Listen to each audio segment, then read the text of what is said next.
Now, today we will start application of application problem sums on maximum and minimum.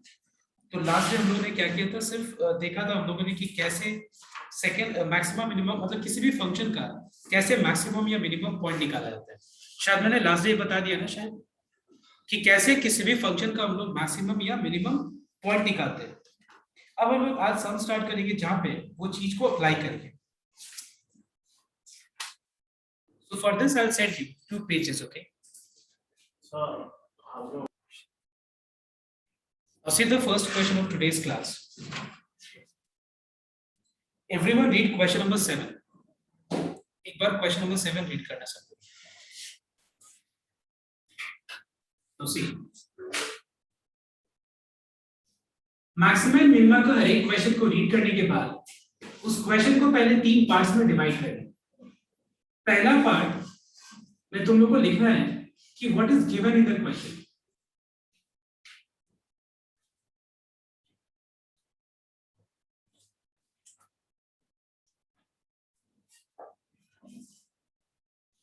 So what is given condition means? That is identifying constant. मतलब उस question में constant क्या है ये identify करो। सबसे पहला पॉइंट हम लोग का ये है मैक्सिमम मिनिमम में क्वेश्चन को रीड करके पहले हम लोग को ये आइडेंटिफाई करना है कि उस पर्टिकुलर सम में कांस्टेंट क्या है। सेकंड, फंक्शन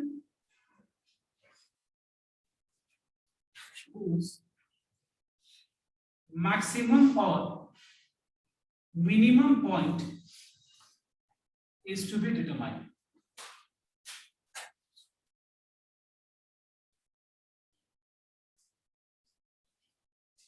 सेकेंड पॉइंट है हम लोग को वो फंक्शन आइडेंटिफाई करना है जिसका हम लोग को मैक्सिमम या मिनिमम पॉइंट निकालना है। और थर्ड चीज हम लोग को या तो फाइंड करना पड़ सकता है या फिर प्रूव करना पड़ सकता है on the basis of 1 and 2। मतलब 1 and 2 के बेसिस पे या तो हम लोग को कुछ निकालना पड़ सकता है या हम लोग को कुछ प्रूव करना पड़ सकता है। ये हम लोग को तीसरा पार्ट में लिखना है। तो एक बात बताओ, क्वेश्चन नंबर 7 में रीड करके बताओ कि पहला पार्ट में जो मैंने लिखा है व्हाट इज गिवन कंडीशन, मतलब तुमको कांस्टेंट को आइडेंटिफाई करना है कि उस पर्टिकुलर सम में कांस्टेंट क्या है। तो मुझे बता सकते हो इस पर्टिकुलर सम में क्या चीज कांस्टेंट है, मतलब क्या चीज है वो जो चेंज नहीं हो रहा है। बताओ तो what is that which is not changing through out the question, मतलब क्या फिक्स रहेगा क्वेश्चन में। उस रेक्टेंगल का क्या चीज फिक्स रखना है अपने लोगों को, बताओ तो। Yes, area. मतलब यहाँ पे लिखा हुआ है find the dimensions of the rectangle of area 96 centimetre square. मतलब एरिया ऑफ रेक्टेंगल इज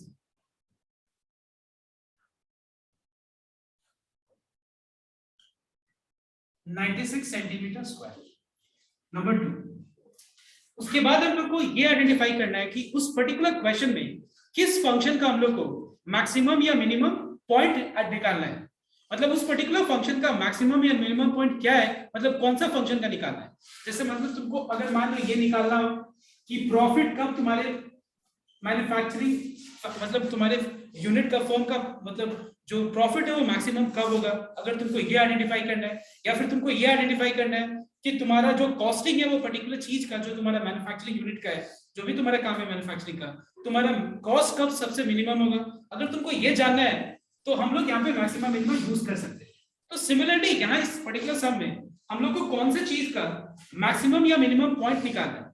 हम लोग को जानना है कि पेरीमीटर इज लीस्ट व्हेन, मतलब कब होगा पेरीमीटर लीस्ट, उस रेक्टेंगल का पेरीमीटर मिनिमम कब होगा।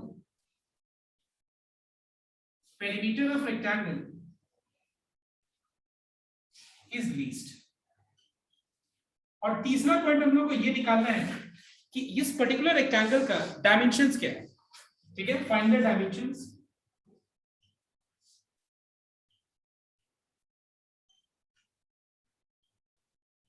And the perimeter. ये तीसरा पॉइंट है। तीसरा पॉइंट क्या है, find the dimensions and the perimeter. See, अगर हम एक रेक्टेंगल का बात करें क्या होगा, तो रेक्टेंगल का लेंथ ब्रेथ को लेकर हम लोग एरिया निकाल सकते हैं, which is length into breadth, और उसके बाद हम लोग उसका पेरीमीटर निकाल सकते हैं which is twice l plus b। ठीक है, अब देखो ध्यान से, इस क्वेश्चन में अपने लोग को एरिया 96 सेंटीमीटर स्क्वायर फिक्स रखना है। मतलब तुम लेंथ और ब्रेथ जो भी रखो, लेकिन उसका एरिया 96 सेंटीमीटर स्क्वायर रखना ही, मतलब तुमको लाना ही पड़ेगा उस लेंथ और ब्रेथ से। तो हमारे पास बहुत सारे ऑप्शंस है। देखो, अगर हम लेंथ 12 सेंटीमीटर ले लें, ब्रेथ 8 सेंटीमीटर ले लें, तो 12 into 8 कितना होता है? 96 सेंटीमीटर स्क्वायर। उस केस में पेरीमीटर क्या होगा? 4040 सेंटीमीटर। अगर हम लेंथ 16 सेंटीमीटर ले लें और ब्रेथ अगर 6 सेंटीमीटर ले, तो भी इसका एरिया 96 सेंटीमीटर स्क्वायर ही होगा, लेकिन इसका पेरीमीटर कितना हो जाएगा? It will be 44 centimetre. Check करना कैलकुलेटर। तो हमारे पास ऐसा ऑप्शन तो बहुत सारा है, इस तरह हम लोग के पास ऑप्शंस बहुत सारा है, लेकिन हम लोग को यह जानना है कि कौन से लेंथ और ब्रेथ पे एरिया 96 सेंटीमीटर स्क्वायर रहेगा, लेकिन जो पेरीमीटर होगा वो सबसे क्या होगा बताओ तो? मिनिमम ऑफ ऑल होगा। क्वेश्चन में ये पूछा है कि what is the length and breadth of the rectangle for which the perimeter is minimum of all. समझ में आया तो बात? मतलब हम लोग को अगर देखा जाए तो कांस्टेंट क्या चल रहा है दिमाग में?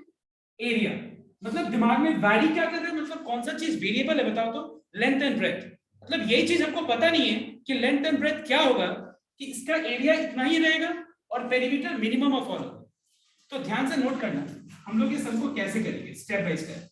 पहला स्टेप, अभी हमारा पूरा का पूरा कंसंट्रेशन स्टेप नंबर 1 में होगा।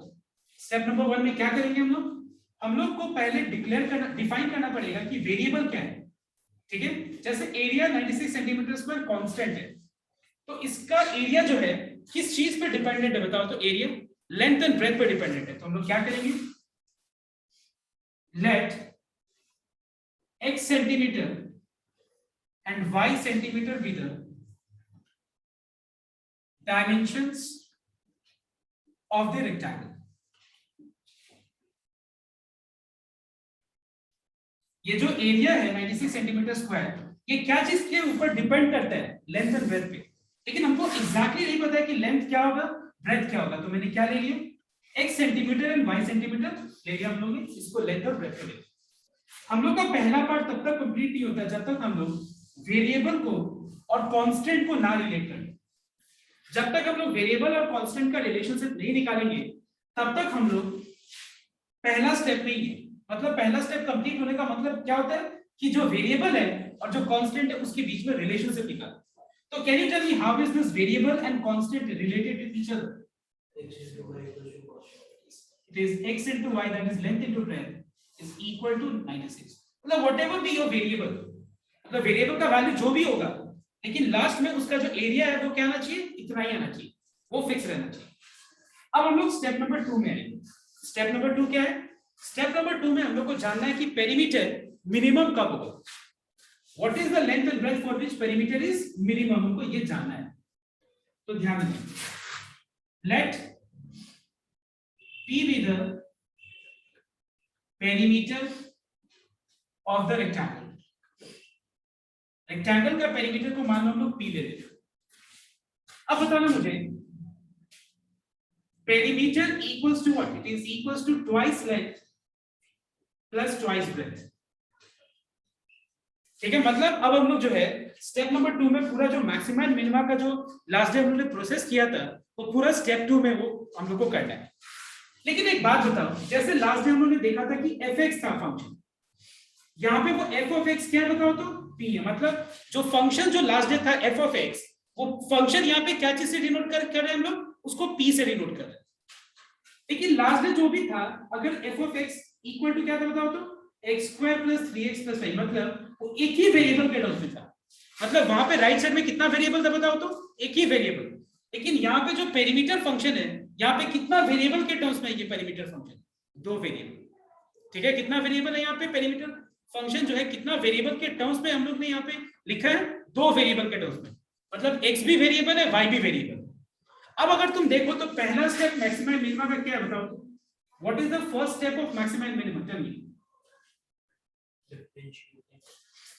Differentiating what? The function with respect to the variable.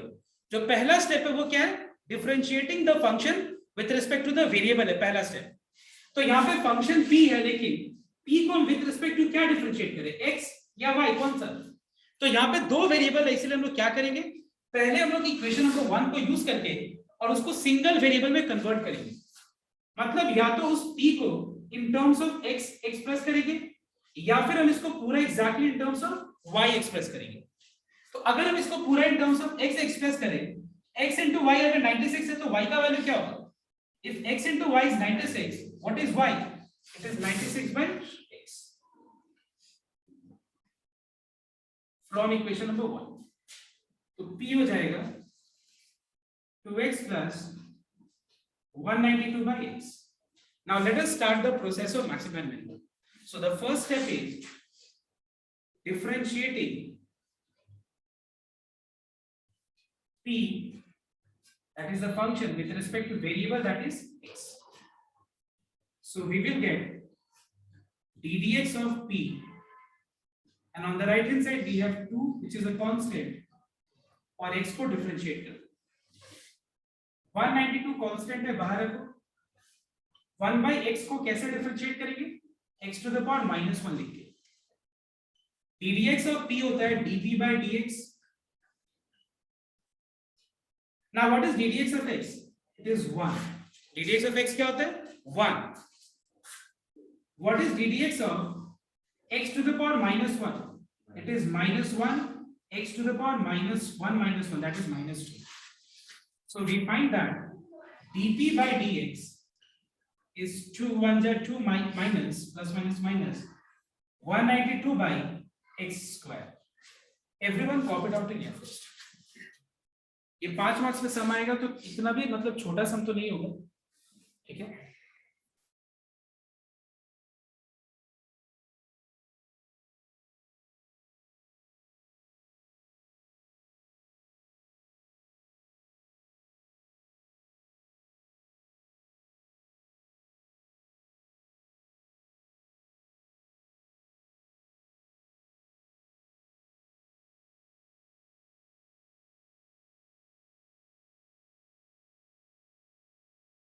Sir mute है आपका।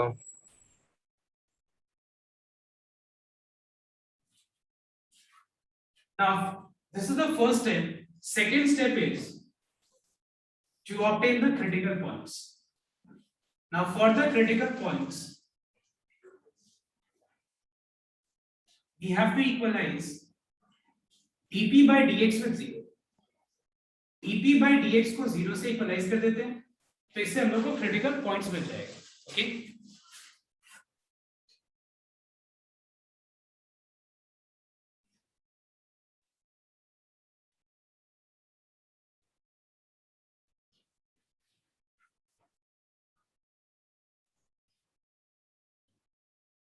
x square equals to 96. So what will, if x square is 96, what is the value of x? See, जैसे यहाँ पे plus minus मुझे देना चाहिए, लेकिन x क्योंकि डायमेंशंस रिप्रेजेंट कर रहा है एक रेक्टेंगल का, तो डायमेंशन कभी भी नेगेटिव में होता नहीं, तो इसीलिए यहाँ पे x का वैल्यू नेगेटिव लेना नहीं चाहिए, क्योंकि यहाँ पे x क्या डिनोट कर रहा है? x डिनोट कर रहा है डायमेंशन ऑफ द रेक्टेंगल, मतलब लेंथ रिप्रेजेंट कर रहा है, तो हम लोग पॉजिटिव लेंगे सिर्फ। And what is root 96 equal to, इसको और सिंपलीफाई करके हम लोग लिख सकते हैं 4 रूट 6। ऑलराइट, नेक्स्ट ये हो गया क्रिटिकल पॉइंट। अब बताओ ये critical point point of maximum है या पॉइंट ऑफ मिनिमम है? तुमको कैसे पता है कि ये मिनिमम है? How to test that a critical point is the point of maximum or point of minimum? Second order derivative निकाल के उसमें ये पॉइंट को पुट करना होता है। हम लोग ऐसे नहीं बोल सकते कि ये पॉइंट ऑफ मैक्सिमम है या पॉइंट ऑफ मिनिमम है, हम लोग को उसके लिए सेकेंड ऑर्डर डेरिवेटिव निकालना होता है और उसमें हम लोग ये पॉइंट को पुट करेंगे।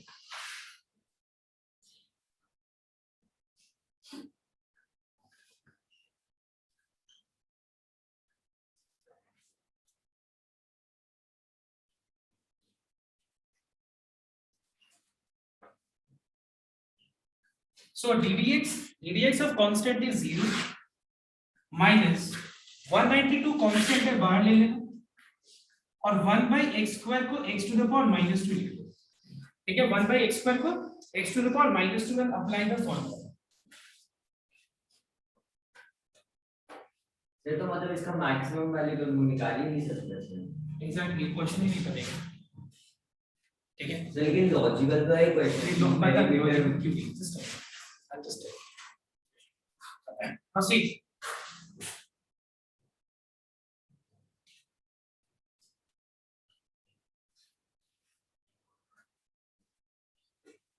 Now what is ddx of x to the power minus 2?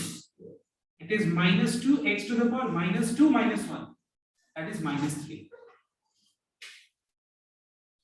So we find that d square p by dx square minus minus plus 192 into 2 कितना होगा?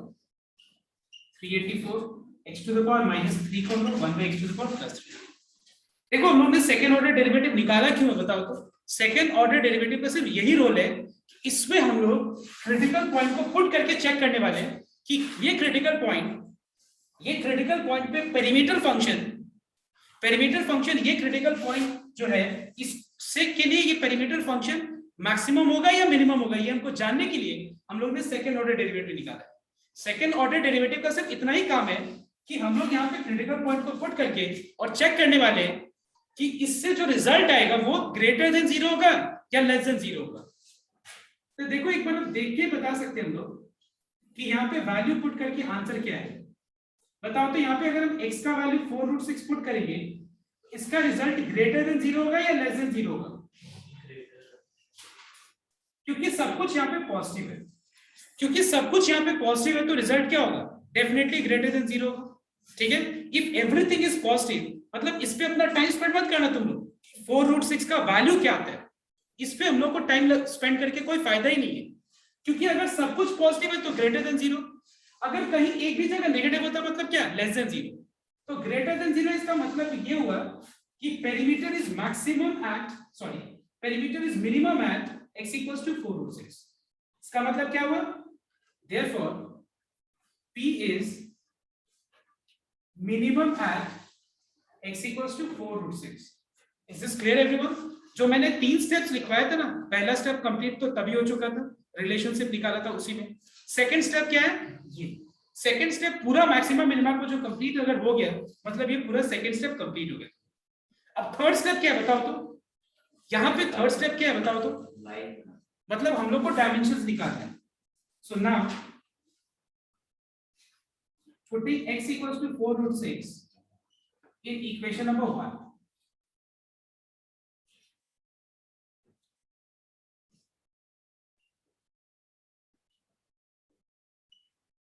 y हो जाएगा 96 by x। इसको रैशनलाइज कर लेते हैं।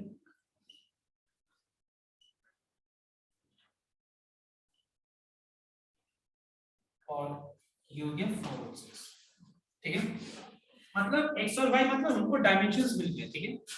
अब डायमेंशंस के बाद हमको पेरीमीटर भी निकालना है। तो लोग यहाँ लिखेंगे therefore length equals to 4√6 centimeter, breadth equals to 4√6 centimeter, and the minimum perimeter equals to twice length plus breadth. So length is 4√6 is 16√6 centimeter. ठीक है, मतलब हम लोग का तीसरा पार्ट भी कंप्लीट हो गया। ओके, तो एक बार ये कॉपी कर लो।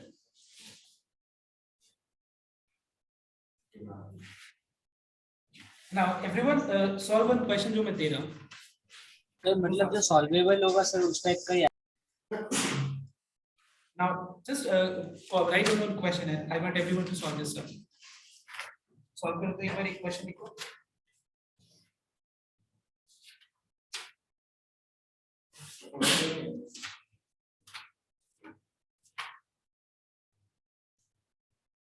Right.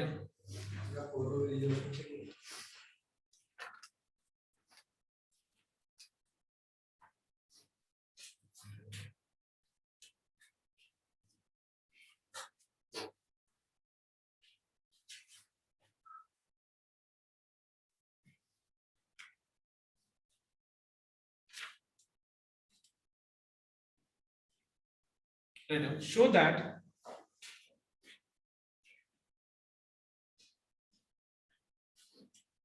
rectangle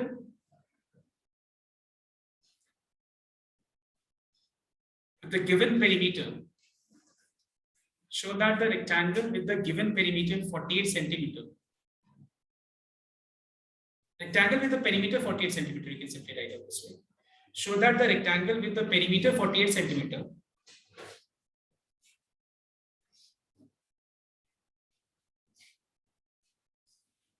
with largest area is a square. Show that rectangle with area, क्या बोला मैंने, rectangle with perimeter 48 centimeter is a with largest area, okay, is a square. Everyone start. Now just tell me three things. What will be point number one? Just tell me this one. So constant is Perimeter constant. Second point? Variable is area. No, second point I'm talking about. Function. Sir, मतलब किस function का अपने लोग को maximum minimum चाह रहे हैं? कौन सा पेरीमीटर एरिया क्या है? क्या चीज? एरिया। तो एरिया इज मैक्सिमम, मतलब एरिया फंक्शन मैक्सिमम जानना है तो कि किस पॉइंट पे एरिया फंक्शन मैक्सिमम हो। तीसरा पॉइंट क्या जानना है बताओ तो? All the four sides are equal. मतलब तुमको ये जानना है कि length and breadth are equal. Okay, so everyone start.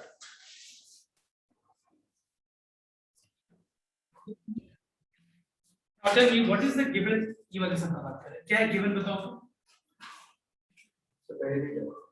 Perimeter क्या है मतलब? 48 सेंटीमीटर।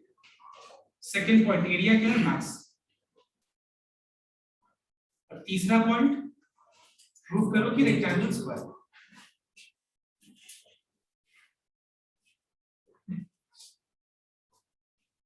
सबसे पहले पहला पार्ट में हम लोग ध्यान देंगे, पेरीमीटर 48 सेंटीमीटर बहुत लेंथ, अलग अलग लेंथ और ब्रेथ पे हो सकता है, बट हम लोग को वो लेंथ एंड ब्रेथ चूज करना है जिसपे एरिया भी मैक्सिमम हो।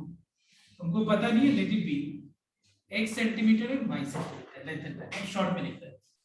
तुमको पता है कि पेरीमीटर इसका 48 सेंटीमीटर है, मतलब पहला स्टेप का मतलब होता है हम लोग को वेरिएबल को और कांस्टेंट को रिलेट करना होता है। तो ये जो वेरिएबल है और ये कांस्टेंट है, इसके बीच का रिलेशनशिप क्या है? 2x plus 2y is equal to 48। और अगर हम इसको रिड्यूस करते हैं 2 कॉमन लेकर के, x plus y equals to क्या होगा? 24। Second part, area is maximum, so let a be the area of rectangle। यहाँ पे दो वेरिएबल है तो मैक्सिमम एंड मिनिमम का स्टेप स्टार्ट करने से पहले मुझे इसको एक वेरिएबल में एक्सप्रेस करना पड़ेगा। तो y का वैल्यू हो गया 24 minus 6।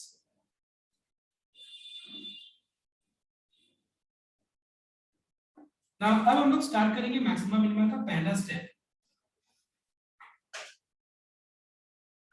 और इसके बाद क्रिटिकल पॉइंट निकालने के लिए इसको 0 से इक्वलाइज कर देंगे। यहां से x का वैल्यू आ गया 12, लेकिन ये 12 पॉइंट ऑफ मैक्सिमम है या नहीं हम लोग को पता नहीं। इसके लिए हम क्या करेंगे? सेकेंड ऑर्डर डेरिवेटिव निकालेंगे, लेकिन जो सेकेंड ऑर्डर डेरिवेटिव आ रहा है वो क्लियरली इंडिपेंडेंट ऑफ x है, मतलब यहाँ पे कहीं x है नहीं पुट करना। मतलब जब हम यहाँ पे d²a/dx² में x का वैल्यू पुट करेंगे तो यहाँ पे x कहीं है ही नहीं पुट करने के लिए, बट फिर भी तुमको यहाँ बस दिखा देना पड़ेगा कि at x = 2 result is -2 itself। तुम x = 12 लगाओ या x = 4 लगाओ या x = 5, किसी पे भी इसका आंसर -2 ही रहेगा, मतलब ये less than 0। Area is maximum at x = 12। उसके बाद हमको लास्ट में क्या निकालना है? Rectangle is a square. x का वैल्यू यहाँ पुट कर दो, y क्या मिल जाएगा? वो भी 12 मिल जाएगा, क्योंकि x और y दोनों बराबर, इसका मतलब ये रेक्टेंगल स्क्वायर। मतलब ये सिचुएशन, अगर किसी भी रेक्टेंगल का पेरीमीटर अगर दिया है और अगर उसका एरिया मैक्स होगा तो मैक्स केस कब होगा? जब उसका लेंथ और ब्रेथ इक्वल होगा। यही हम लोग यहाँ पे प्रूव किया। Is this clear now? Next, अब एक बार सम नंबर 8 देखना, एक बार एक्सरसाइज का। एक्सरसाइज का sum number 8।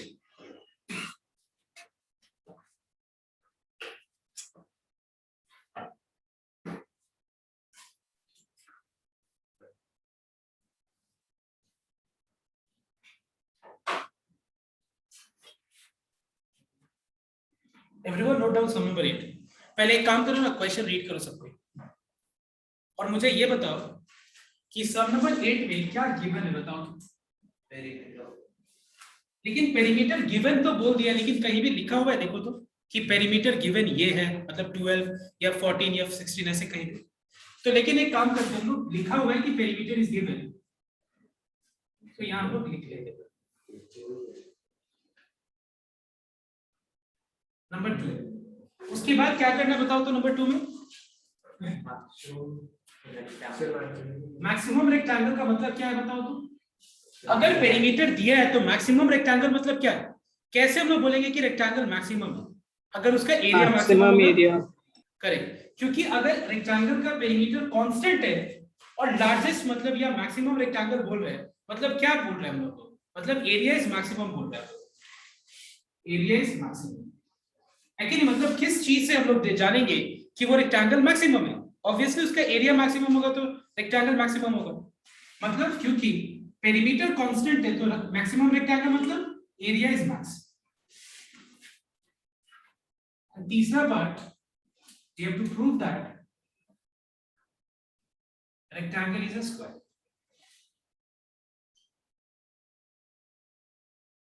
You know that all squares are rectangles, but all rectangles are not square. मतलब सारे रेक्टेंगल को हम स्क्वायर नहीं बोल सकते, लेकिन सारे स्क्वायर्स रेक्टेंगल्स होते हैं, बिकॉज स्क्वायर का अगर मान लो सारा साइड्स 4 सेंटीमीटर है तो मतलब रेक्टेंगल में होता क्या है, ऑपोजिट साइड्स इक्वल होते हैं और पैरेलल, इक्वल भी है ऑपोजिट साइड्स और पैरेलल भी, तो ये स्क्वायर रेक्टेंगल ही है, मतलब every square is a rectangle.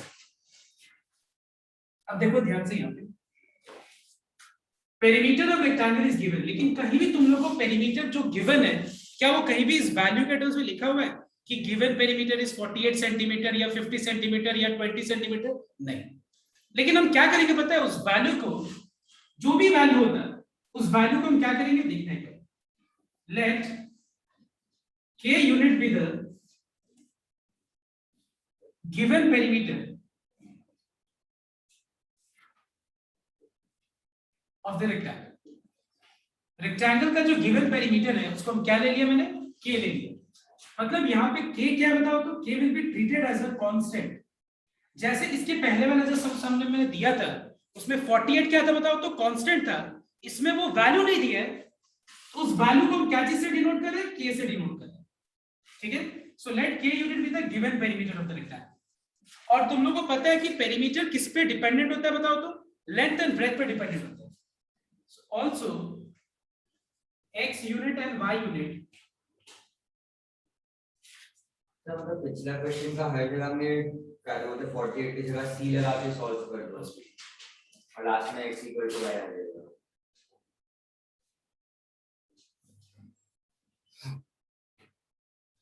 okay, x and y be the dimensions। now we know that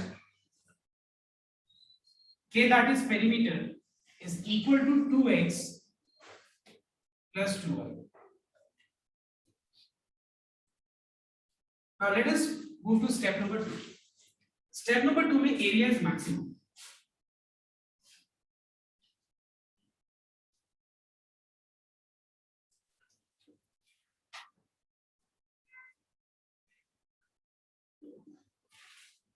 and you know that area of rectangle is length into breadth, that is x into y। But यहाँ पे जब हम process start करेंगे maximum and minimum का, तो यहाँ पे दो वेरिएबल है x एंड y, इसको एक वेरिएबल के टर्म्स में हम लोग एक्सप्रेस करेंगे। हम लोग y में भी रख सकते हैं, x में भी रख सकते हैं, x को दोनों से मल्टीप्लाई कर दो,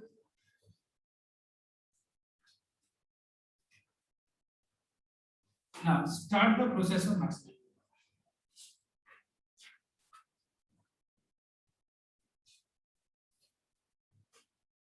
okay, start the process of maximum। तो इसमें पहला स्टेप क्या होगा बताओ तो, कोई बता सकते हैं, differentiating a with respect to what, k या x, k क्यों नहीं बताओ, कांस्टेंट है, एग्जैक्टली k कांस्टेंट है यार। चलो करो एक बार ये सब, ठीक है सेम समय, लेकिन इसमें पर इसको भी करो। Everyone read question number 9 now, please read question number 9 everyone.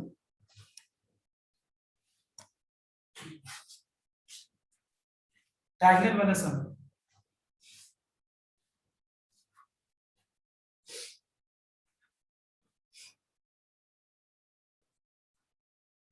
ठीक है, अब सुनना है। सबसे पहले तुम लोग मुझे ये बताओ कि यहाँ पे क्या गिवन है, बताओ तुम। Perimeter of rectangle is given. देखो एक चीज याद रखना, सम स्टार्ट करने से पहले इस तरह 3 पॉइंट जरूर लिख लेना। तुमको इजी लगे टफ लगे, प्लीज मेक श्योर कि ये तुम लोग हैबिट बना लेना है 3 पॉइंट्स लिख के करने के। Perimeter is minimum, sorry perimeter is given.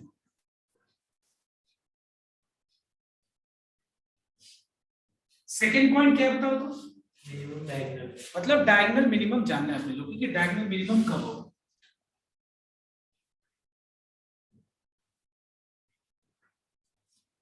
और तीसरा पॉइंट क्या है, square. you have to prove that the rectangle is a square.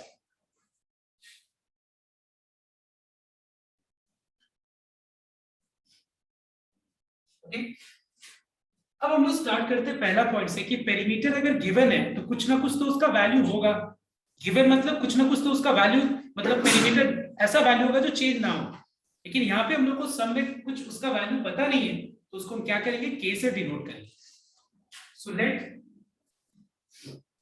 के unit be the given perimeter. देखो ये इतना मत भूलना, गिवन, गिवन का मतलब है कि वो कांस्टेंट है। Also, perimeter of rectangle is dependent on what? It is dependent on length and breadth. So also x unit and y unit with the dimensions.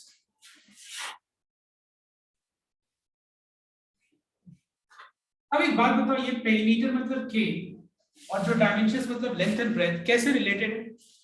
It is clearly 2x plus 2y is equal to how much? k. Let me mark it as equation number 1. पहला part खत्म, अब दूसरा part देखो। Diagonal of rectangle मतलब diagonal function को अगर हम d से डिनोट करें और लेंथ और ब्रेथ अगर x एंड y है, तो बताओ तो डायगोनल इक्वल टू क्या होगा, बताओ। क्लियरली तुम्हारा ये हो गया तुम्हारा hypotenuse of this right angle triangle. तो d स्क्वायर क्या होता है, फॉर्मूला मैंने दिया भी है। So let D be the diagonal.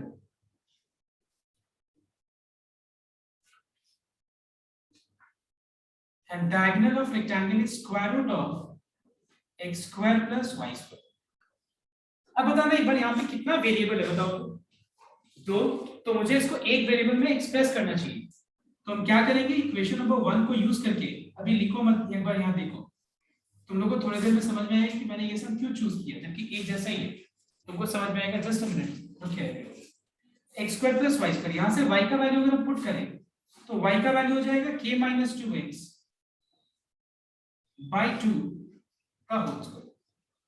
लेकिन फिर भी देखो, अगर हम लोग ने इसको x के टर्म्स में एक्सप्रेस कर दिया या अगर हम y के टर्म्स में एक्सप्रेस किए रहते, फिर भी यहाँ इसके बाद तुम इमेजिन करो सम कितना कॉम्प्लेक्स होता कि नहीं सम कॉम्प्लेक्स, बताओ। यहाँ स्क्वायर रूट है और इस तरह का अगर हम फंक्शन को डिफरेंशिएट करें तो सम बहुत कॉम्प्लिकेटेड होगा।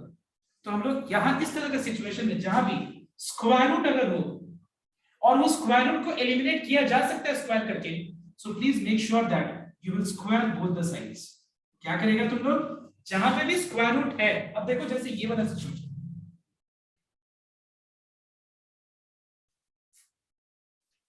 यहां पे स्क्वायर रूट तुम एलिमिनेट नहीं कर सकते।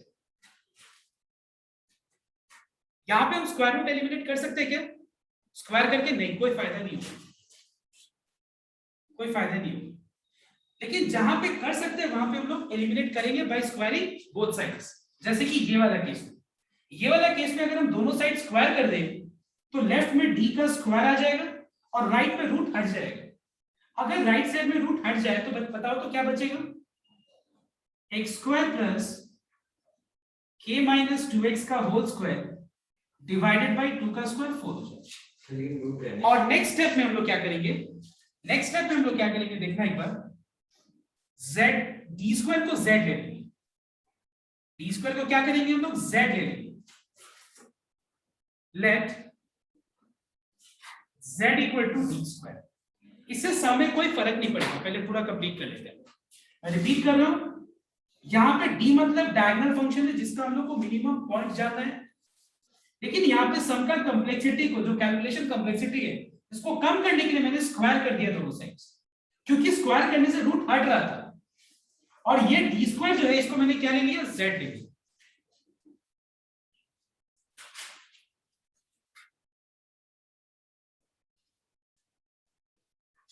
टेक एलसीएम बिकॉज ये और सिंप्लीफाई हो सकते हैं। ये 4x स्क्वायर हो जाएगा, यहाँ a minus B whole square का फॉर्मूला अप्लाई करें।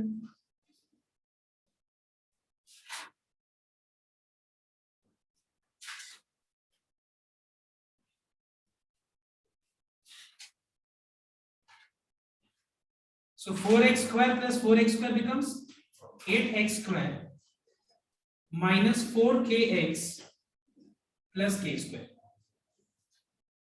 अब इसके बाद स्टार्ट करो तुम लोग मैक्सिमा एंड मिनिमा का स्टेप्स। अब तुमको ये सबको नॉर्मली सॉल्व करना है। तो पहला स्टेप क्या होगा बताओ तो एक बार सबको, differentiating z with respect to what. तो यहाँ पे हम लोग पहला स्टेप करेंगे differentiating z with respect to x। So everyone find out dz by dx। मतलब तुमको d भूल जाना है, मतलब d स्क्वायर को हम लोगों ने z से रिप्लेस कर दिया, बस नॉर्मल तुम z फंक्शन है और यहाँ पे वेरिएबल x है, फर्स्ट ऑर्डर निकालो, उसको 0 से इक्वलाइज करके चलो करते हैं उसको। मतलब नॉर्मली किया लेकिन ये भी कॉम्प्लेक्स नहीं बस है।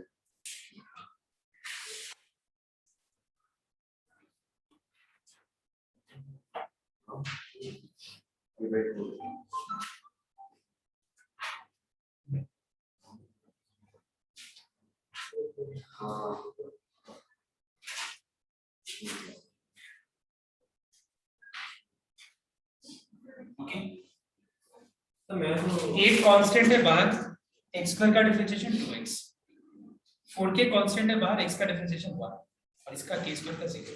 तो मैं तो हंसना ही हूँ, एक्स्ट्रा के भाई पुराने के बाद फिर y में 1 आ जाता है। नाउ अब हम dz by में स्टेटमेंट ही लिखो, 0 से इक्वलाइज कर दो।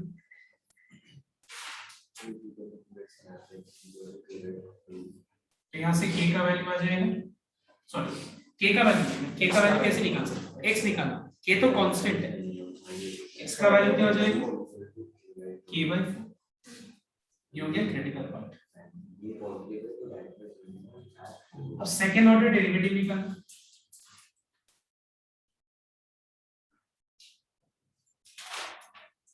सिक्सटीन बाई 4 आएगा, 4k 0 हो गया। और इस पे अगर हम लोग एक्सपोर्ट भी करेंगे k/4 तो आंसर 4 ही रहेगा, तो ग्रेटर देन 0 मतलब मिनिमम।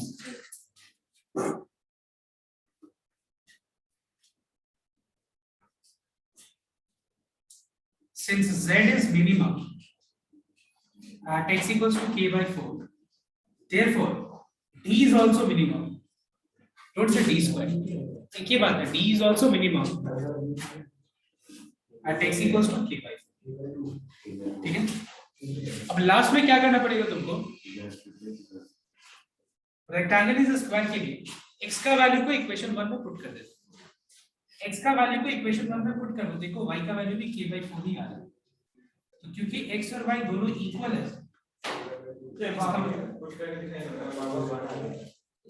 क्या है बताओ, 2x + 2y equals to k, x की जगह k/4 लगा दो, तो ये k/2 हो जाएगा, k - k/2 मतलब 2y = k/2 मतलब k/2। ओके, कॉपी कर लो एक बार, ये आज के लिए।